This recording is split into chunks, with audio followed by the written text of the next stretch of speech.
Bismillahirrahmanirrahim. Assalamualaikum warahmatullahi wabarakatuh. Salam kedaulatan rakyat. Sahabat semua, luar biasa. Hari-hari ini rupanya pesanan untuk terus menggoreng, untuk terus mendowngrade Anies Baswedan terus dilakukan oleh banyak pihak. Ya, nampaknya mereka semakin ketakutan ya. Elektabilitas Anies Baswedan semakin naik. Popularitasnya juga demikian, tentu seiring sejalan. Dan ini ada analisa menarik dari Pak Gin, seorang wartawan senior tapi juga seorang pengamat kebijakan publik yang melihat bagaimana digebiar-gebiarkannya terus diworo-woro meja pengaduan di Balai Kota diaktifkan kembali, padahal sebetulnya juga di zaman eranya Pak Anies juga aktif gitu ya. Tapi framingnya ini akan dibuat bahwa meja aduan ini ditiadakan oleh Pak Anies ya, kemudian ini dimunculkan lagi setelah tempo hari pernah dilakukan oleh Ahok. Nah, ini kita lihat benang merahnya di sini. Mari kita coba analisa apa yang akan coba di framing oleh mereka. Ngeri nggak sih? Ngeri kali nih. Jahat bukan? Nah, analisanya tentu sebuah perspektif yang harus kita cermati, yang harus kita waspadai, yang harus kita antisipasi. Begitu kurang lebih jalan berpikir kita ya. Oke, kita coba lihat beritanya. Nah, pengamat nilai PJ Gubernur DKI Jakarta Heru Budi lakukan pembunuhan karakter terhadap Anies Rashid Baswedan. Keputusan penjabat PJ Gubernur DKI Jakarta Heru Budi Hartono membuka kembali meja pengaduan menuai sorotan publik. Beberapa langkah menilai Heru Budi sebagai tindakan mundur ke belakang. Banyak netizen bilang kembali ke zaman batu, katanya begitu ya. Nah, pasalnya Gubernur DKI Jakarta sebelumnya Anies Baswedan telah membuat pengaduan warga secara digital, yaitu aplikasi Jakarta Kini atau Jaki.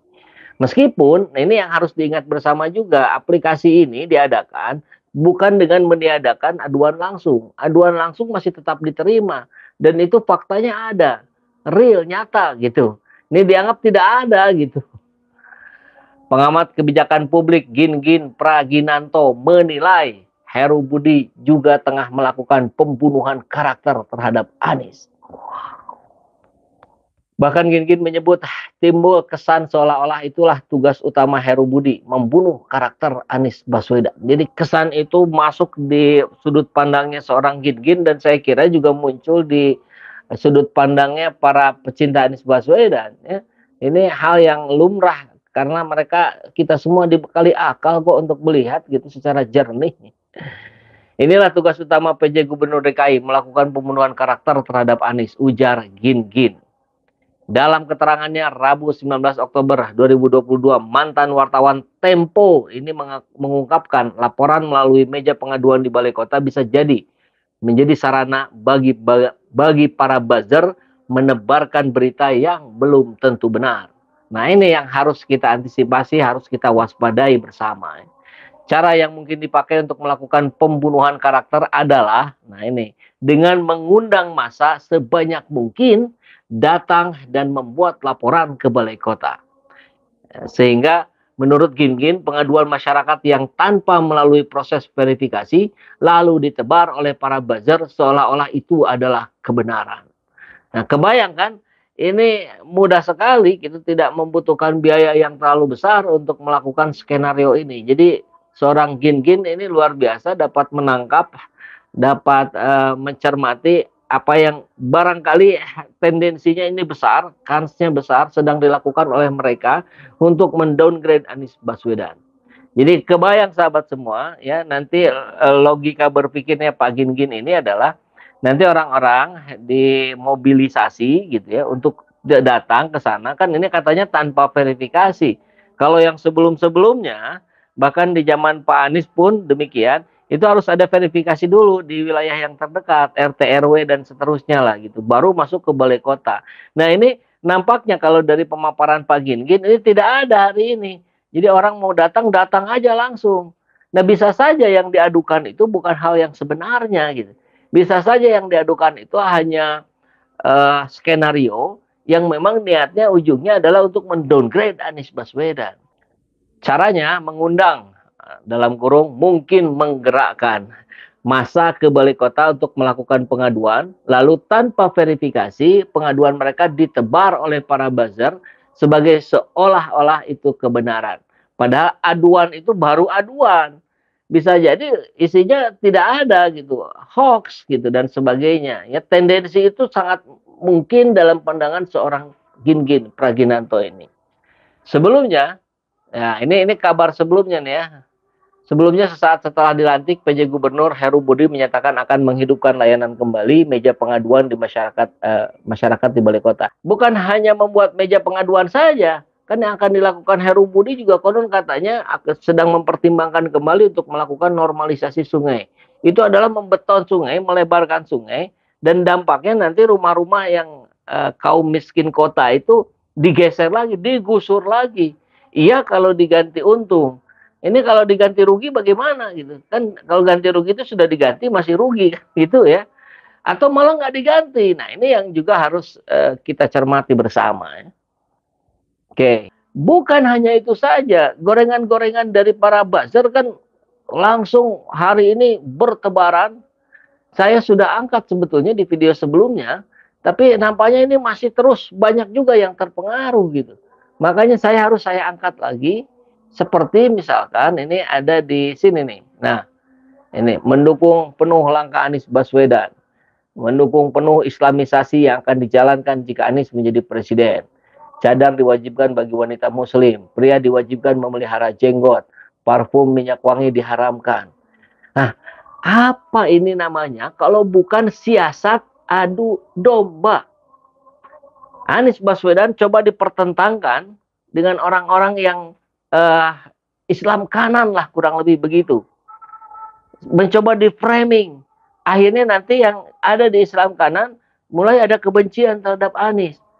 Wah, kok Anies begitu melakukannya? Nah ini salah satu fitnah. Bahkan menyasar relawannya. Jadi relawan dijadikan mainan dia gitu oleh para buzzer. Seperti ini, relawan Anies. Ini pimpinannya Laude Bashir. Ini luar biasa, ini kan cara-cara jahat, cara-cara busuk yang dilakukan oleh para pembenci Anies Baswedan. Ibu kanannya ini, ada juga misalkan, nah yang ini, umat memanggil dukung pemimpin Islami, khilafah ditegakkan, tahlilan diharamkan, sistem negara syariah dan seterusnya. Ini kan yang kemudian nanti akan terus mencoba dipecah belah gitu. Ketika Pak Anies ketemu dengan Habib Rizik Syihab ya, di Petamburan kemarin, kemudian digoreng. Tuh, kan bener kan? Anies itu ekstrim kanan. Lihat, ketemu Habib Rizik. Padahal beberapa hari sebelumnya ketika Pak Anies ketemu dengan pendeta, nggak ada tuh dinaikkan oleh para buzzer. Ya, ketemu dengan biksu biasa-biasa aja, nggak komen, nggak dinaikin. Tapi ketika ketemu dengan Habib Rizik, digoreng. Nah ini cara-cara busuk para buzzer dan mengerikan sekali, betul-betul memecah belah.